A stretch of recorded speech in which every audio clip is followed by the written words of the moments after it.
This is the story of how I understood risk, not the loud kind, but the silent one. People say everyone can take risks, and that's true. But what they don't say is this: some risks are extremely easy to take, and some are painfully hard. At that time, I was completely confused. I wanted two things at once. I wanted to be a topper in my studies, and I also wanted to build content, not as time pass, but as a real skill. But my mind kept asking questions. What if I fail? What if I waste my time? What if content creation distracts me and destroys my studies? I wasn't scared of hard work, I was scared of choosing wrong. That fear slowly started killing my sleep. I overthought everything, my focus went down, and one day my mind was so noisy that I couldn't study at all. So I decided to go to my grandfather's house. Even that decision felt risky. What if I waste my time? What if I come back with no solution? But I knew one thing. If I stayed where I was, my studies would definitely suffer. And if I went there, was at least a chance my mind would calm down. So I went. On the train, I saw two boys around my age. One was smoking, and the other was smiling at his phone, chatting with his girlfriend. I looked at the boy who was smoking and said politely, "Bro, you know this is harmful, right? You should stop." He looked at me and said something I didn't expect. I know I hated. I don't even enjoy it anymore, but something pulls me towards it. I hide it from my parents. I want to stop, but I can't. It feels like an addiction now. I just stared at him. He knew it was destroying him, yet he had started it once when it felt good. Then I looked at the second boy. He was laughing, happy, carefree. I wanted to ask him, "Don't you think you are wasting your time? Don't you fear your future?" But I stopped. It takes courage to question comfort, especially in public. So I swallowed my whole words.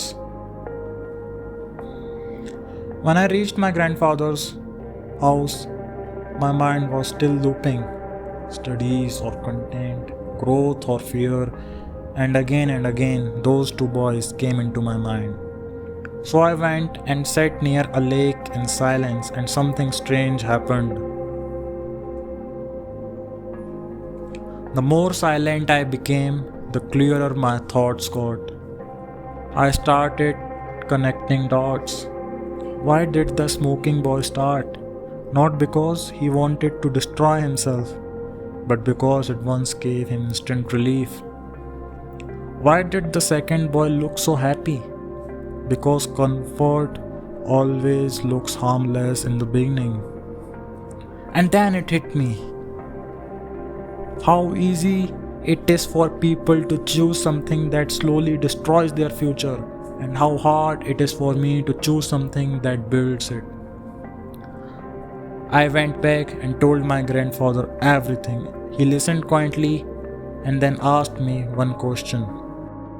What if I gave you two choices? Option 1, 1 year of extreme comfort, pleasure, no struggle, easy life. Option 2, 1 or 2 years of pain, no guarantee of success, but if you survive, strength, clarity, and character. I said immediately, I will choose option 2. He smiled and asked, "Why?" I said, "Because pain today is better than regret tomorrow." Then he looked at me and said something that changed everything. When life gave you these options before, you didn't choose option 2. The grandfather said, "Life tested me when I passed 12th grade. Life didn't directly ask me to choose. Instead, it showed me two scenes. In the first scene, there was comfort everywhere. I had everything I wanted. I could waste my father's money, I could smoke, I could get into relationship, talk endlessly and enjoy myself. In the second scene, there was pain and loneliness. Life was trying to show me the results, the end products of both choices, but I was so blinded by the brightness of comfort that I refused to see the pain hidden inside it and the greatness hidden in silence and struggle. I chose the first option because I couldn't see long term consequences, the pain it would bring in the future. After 1 year of fun, guilt began to grow. I had no friends, no skills, no talent, only my body destroyed by smoking. Smoking no longer felt pleasurable, it was filled with guilt and shame. Yet I kept smoking, I don't know why. I was able to see it, and it looked like destruction. Everything felt like hell. I didn't even want to live anymore. That addiction was destroying my soul. No matter how many times I tried to stand up, it pulled me back to my knees. I was fighting myself, fighting my own brain. My brain was going against me.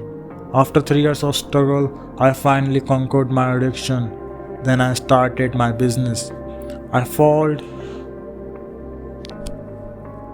3 or 4 times there as well, but I stood up every time and restarted. My fifth business finally grew. If I had refused that 1 year of pleasure and wastage, my life would be much easier. But still, I am thankful that addiction didn't destroy me completely. Yes, it broke me at first, but my character turned the setback into a greater comeback. You know, grandson, every decision you take is risky. The decisions that give instant pleasure are the easiest risks to take. The decisions that don't give instant results are the hardest ones. They require faith almost like they require God. But they are the best decisions of your life. The two boys you saw on the train, the smoker and the one happy in his relationship, they are not just two people. They are two scenes of life, two stages of same trap. One is at the beginning, happy and unaware, and the other is at the end, full of regret. He says he won't change, but he still has two choices left: to end his life or to create a better one, an even better life.